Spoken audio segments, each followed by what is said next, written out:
So this is the biggest asset to our organization. This is our costume room, and we're lucky enough to have had the same seamstress for 40 years almost next year. Her name is Senora Ballet, and she goes to Mexico twice a year to get the fabric and hats and belts and accessories that we need so that they're authentic.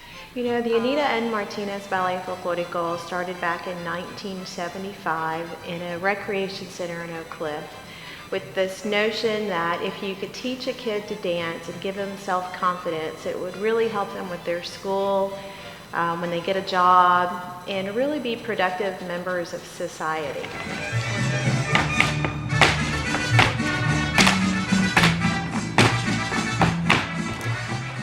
The unique thing about our organization is that we've been able to find kids that have been a part of the program for many years in, multi-generational families.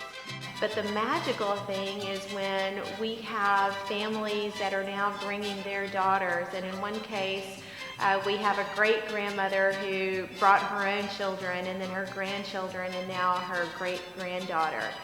I think it speaks to the testament of who Anita is and what she has tried to instill in the organization as a whole. And she's a big advocate. She comes out, she meets the students, she encourages them, she thanks the parents for being a part of the organization.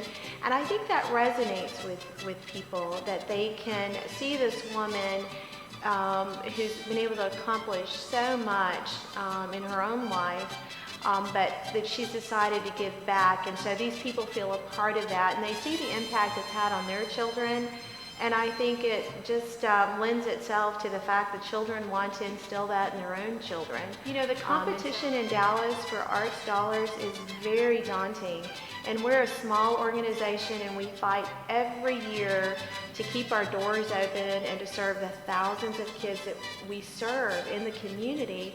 And then to have an ally like ArtCon to come behind us when we really needed it, because those dollars are so hard to come by. And the great thing about being an organization that's 40 years old is that we're still around. But the bad thing is, people always assume that we have enough money, which is not the case.